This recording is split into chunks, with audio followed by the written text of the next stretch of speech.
विद्यार्थी मित्रो नमस्ते. आपण इयत्ता 11वी सायकोलॉजी या विषयामधील जो 5वा चॅप्टर आहे स्वस्थ मी सामान्य मी या टॉपिकचा आपण अभ्यास करत आहोत. या टॉपिकचा अभ्यास करत असताना आपल्याला या टॉपिकची इंट्रोडक्शन सांगता येईल की स्वस्थ मी आणि सामान्य मी म्हणजे काय. स्वस्थ म्हणजे हेल्दी ज्याला आपण म्हणतो, निरोगी ज्याला आपण म्हणतो. विद्यार्थी मित्र हो, आपणा सर्वांना ही गोष्ट माहिती आहे की लोक आज शारीरिक आरोग्याबद्दल खूप कॉन्शियस झालेले आहेत, खूप जागरूक झालेले आहेत, दक्ष झालेले आहेत. पण तेवढे लोक मानसिक आरोग्याबद्दल, मेंटल हेल्थबद्दल तेवढे कॉन्शियस नाही आहेत. आपण पाहतो की शारीरिक आरोग्य चांगलं ठेवण्यासाठी लोक जिममध्ये जातात, एक्झरसाइज करतात, सायकलिंग करतील, स्विमिंग करतील किंवा इतर जे काही खेळ असतील, बॅडमिंटन असेल, इतर खेळ असतील, तर ते खेळून तंदुरुस्त राहण्याचा प्रयत्न करतात. पण मानसिक आरोग्याचं काय? किंबहुना लोकांना हेही माहिती नाही आहे की मानसिक आरोग्य काय असतं. वर्ल्ड हेल्थ ऑर्गनायझेशनने, जागतिक आरोग्य संघटनेने आरोग्याची डेफिनेशनच अशी मुळात केलेली आहे की ज्या व्यक्तीचं शारीरिक आणि मानसिक आरोग्य चांगलं असतं अशा व्यक्तीला निरोगी असं म्हटलं जातं. पण लोक शारीरिक आरोग्याकडे खूप लक्ष देताना आपल्याला दिसत आहेत. फिजिकल हेल्थ चांगली ठेवण्याकडे लोकांचा कल खूप चांगला आहे. त्यासाठी लोक चांगल्या प्रकारचं फूड अँड न्यूट्रिशन्स घेत आहेत, चांगल्या पद्धतीचा आहार सेवन करत आहेत, त्याचबरोबर जीवनशैली चांगली ठेवत आहेत, त्याचबरोबर व्यायामही चांगल्या पद्धतीने करत आहेत. पण मानसिक आरोग्य, मानसिक संतुलन ठेवायचं म्हणजे काय करायचं हे मात्र लोकांना माहिती नाही आहे. आपल्याला या टॉपिकमध्ये हेच अभ्यासायचं आहे की निरोगी व्यक्ती कशा असतात किंवा ज्या व्यक्ती मेंटली ज्यांचा हायजीन चांगला आहे अशा व्यक्तीचे निकष काय आहेत, सामान्य कोणाला म्हणायचं किंवा अपसामान्य कोणाला म्हणायचं, तर या बाबींचा अभ्यास आपल्याला या टॉपिकमध्ये करायचा आहे. विद्यार्थी मित्र हो, त्यासाठी आपण सुरुवातीला मानसिक आरोग्य आणि सामान्य वर्तन या घटकामध्ये आपण काही एक्झाम्पल्स पाहणार आहोत. इथे जी काही उदाहरणं आपण घेणार आहोत या उदाहरणावरून तुम्हाला लक्षात येईल की सामान्य व्यक्तीचं वर्तन कसं असतं किंवा ज्या व्यक्ती वेल ॲडजस्टेड असतात, ज्या व्यक्ती सुसमायोजित वर्तनाच्या असतात त्यांचं बिहेवियर कसं असतं आणि ज्या व्यक्ती विसमायोजित माल ॲडजस्टेड पर्सनॅलिटीचे असतात त्यांचं वर्तन कसं असतं हेही आपल्याला या ठिकाणी समजून घेता येईल. तर सुरुवातीला आपण ज्यांचं मानसिक आरोग्य तितकंसं चांगलं नाही आहे किंवा त्यांचं वर्तनही अपसामान्य स्वरूपाचं आहे अशा व्यक्तींची काही उदाहरणं या ठिकाणी आपण पाहणार आहोत. या उदाहरणावरून अपसामान्य व्यक्तींची कोणते निकष असतात अपसामान्य वर्तनाचे हे आपल्याला लक्षात येईल किंवा सुसमायोजित व्यक्तीचे कोणते वर्तन निकष असतात हे आपल्याला या उदाहरणावरून लक्षात येणार आहे. इथं सुरुवातीला उदाहरण दिलेलं आहे की मिशा ही बुद्धिमान आहे, तशीच ती निरोगीसुद्धा आहे, तंदुरुस्त आहे. पण तिच्या वर्गातील वर्गमैत्रिणींबरोबर भांडण होतं आणि या भांडणामुळे ती त्यांच्याशी बोलणं बंद करते. बघा, या उदाहरणामध्ये मिशाचं उदाहरण जे आहे, मिशा बुद्धिमानसुद्धा आहे, IQ तिचा चांगला आहे, शरीराने पण ती हेल्दी आणि फिट निरोगी आहे. पण तिचं इतर सहकाऱ्यांबरोबर, तिच्या मैत्रिणींबरोबर मात्र जमत नाही आहे. त्यांच्याबरोबर तिचं भांडण होतं आणि त्यांच्याशी ती बोलणं बंद करते. हे झालं पहिलं एक्झाम्पल. शरीराने तंदुरुस्त आहे, बुद्धिमानी आहे, परंतु इतरांशी मात्र तिचं जमत नाही आहे. दुसरं उदाहरण आहे सौरभचं. सौरभमध्ये न्यूनगंडाची भावना आहे, कमीपणाची भावना आहे की माझ्यामध्ये काहीतरी कमी आहे म्हणून त्याला लाज वाटते.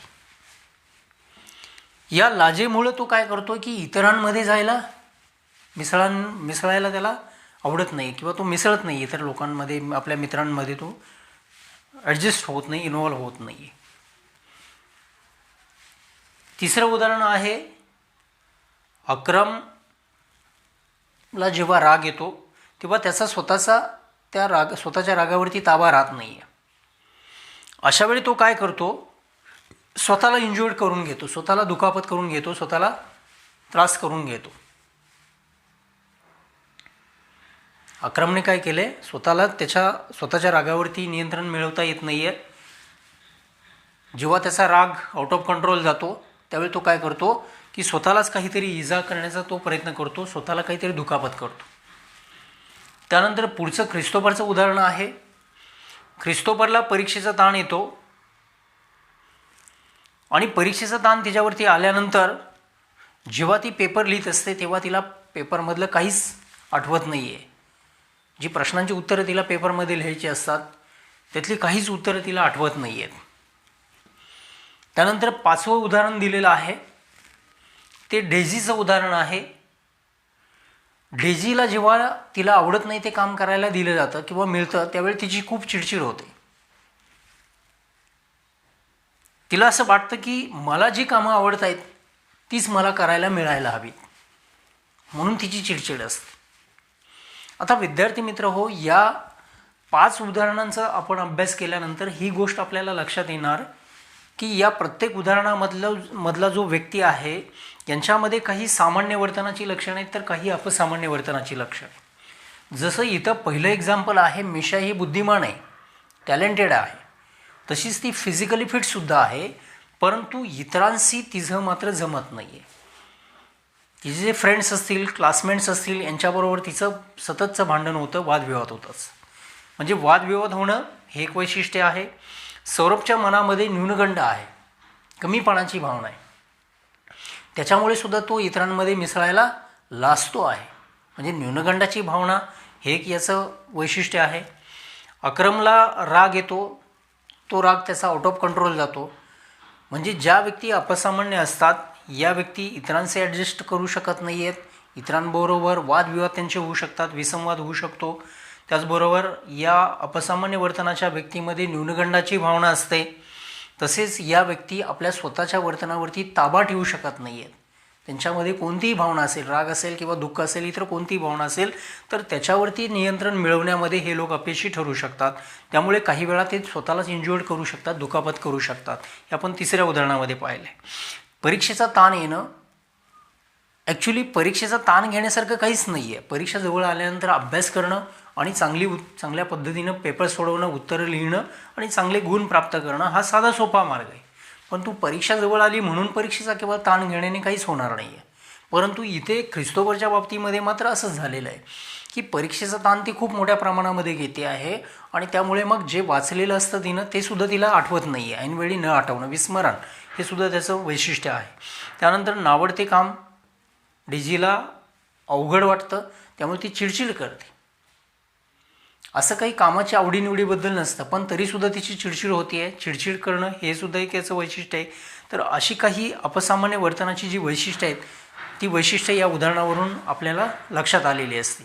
आता आपण याच्या उलट स्वभावाची जी काही माणसं असतात, ज्याला आपण वेल ॲडजस्टेड पर्सनॅलिटीची माणसं असं म्हणू, व्यक्ती म्हणू, तर त्यांची काही वैशिष्ट्ये आपल्याला या ठिकाणी घ्यायची आहेत. सुसमायोजित व्यक्तींची वैशिष्ट्ये किंवा उदाहरणं जी असतात ती उदाहरणं जी आहेत ती उदाहरणं आता या ठिकाणी आपण घेतो. याच्यावरून या सुसमायोजित वर्तनाचे जे कोणते निकष असतात हे निकष आपल्याला सुसमायोजित व्यक्तींचे निकष म्हणून आपल्याला समोर येतील. सुसमायोजित व्यक्तीचं पहिलं उदाहरण आहे इथं मनीषाचं. मनीषाचा प्रेमभंग झालेला आहे, डिसअपॉइंटेड इन लव. मनीषा प्रेमामध्ये अपयशी झालेली आहे. या गोष्टीचा तिच्या मनावरती काही काळ परिणाम झाला. ती भावनिकदृष्ट्या, वैचारिकदृष्ट्या काही काळ ती गोंधळल्या गेलेल्या मनस्थितीमध्ये होती. पण नंतर मात्र तिने शांतपणे विचार केला आणि तिने आपल्या मनातील हे जे प्रेमभंगाचं दुःख होतं ते तिने बाजूला सारलं आणि तिने काय केलं, आपलं सगळं कॉन्सन्ट्रेशन आपल्या अभ्यासावरती तिने केंद्रित केलं. त्यानंतर दुसरं जे उदाहरण आहे ते सॅम्युएलचं आहे. सॅम्युएलचा वर्गामध्ये शिक्षकांनी अपमान केला. या अपमानाने तो खूप अस्वस्थ झाला, बेचैन झाला की त्याला असं वाटायला लागलं की शिक्षकांनी वर्गात नको होता माझा इतर मुलांसमोर अपमान करायला आहे. त्यामुळे त्याला खूप दुःख झालं. काही काळ तो रडलाही, दुःखाने तो काही काळ रडलाही. पण आता त्याचं जीवन पूर्वपदावरती आलेलं आहे. तो आता नेहमीसारखा वागायला लागलेला आहे. वर्गात वर्तन त्याचं सामान्य आहे. तिसरं उदाहरण आहे रुस्तुमचं. रुस्तुमच्या पालकांनी त्याच्यावरती विश्वास टाकलेला आहे आणि त्याचे पालक त्याला नेहमीच पाठिंबा देतात कोणत्याही कामामध्ये. तसेच त्या रुस्तुमला ते पुरेसं स्वातंत्र्यही देतात. रुस्तुमचे पालक त्याला एखाद्या निर्णयाची व एखाद्या कृतीची जबाबदारी घ्यायला लावतात। याच्यामुळे काय होतं की या रुस्तुमच्या हे लक्षात आलेलं आहे की जे काही आपले पालक आपल्यासोबत करतायत हे आपल्या भल्यासाठीचं आहे,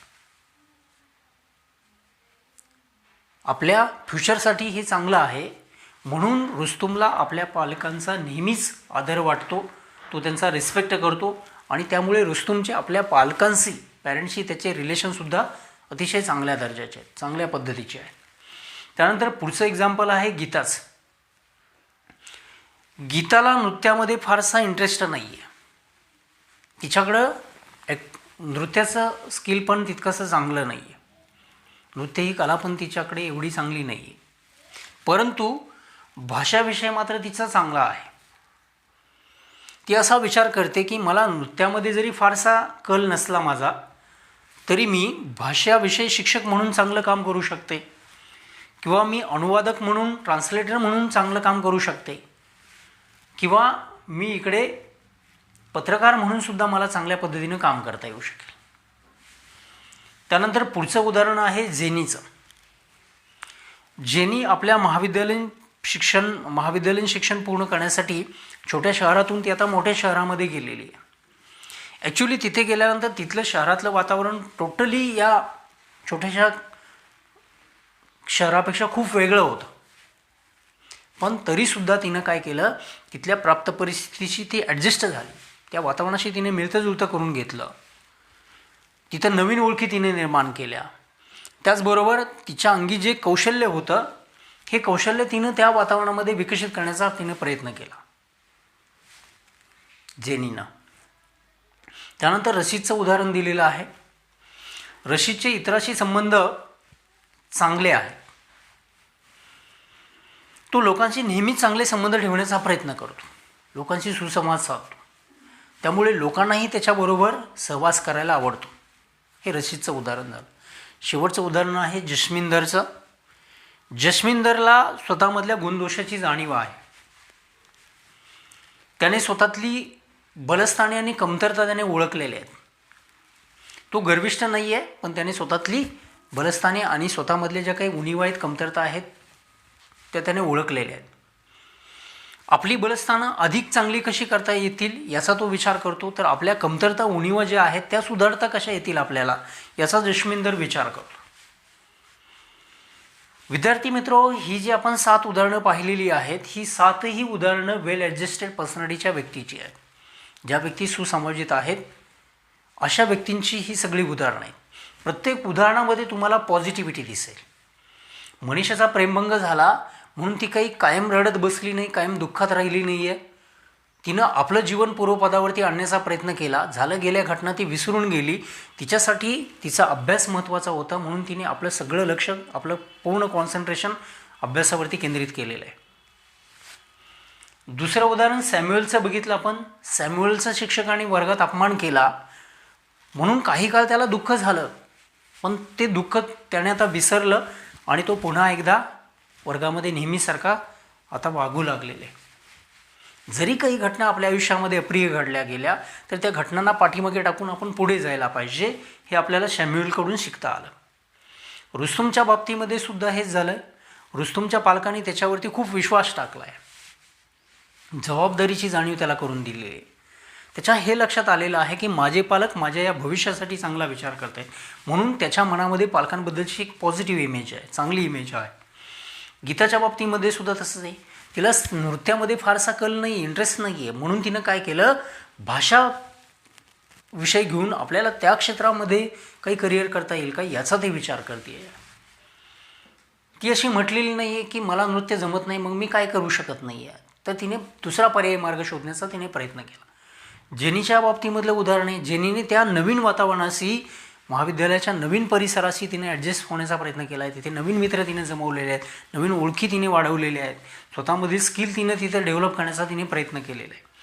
तसं रशीदचं उदाहरण आहे, इतरांशी ॲडजस्ट करणं, इतरांशी मनमिळाऊपणे राहणं, लोकांशी सुसंवाद साधणं, प्रेमळपणे वागणं, आणि जस्मिंदरने स्वतःतील गुणदोषासहित स्वतःला त्यांनी स्वीकारलेला आहे।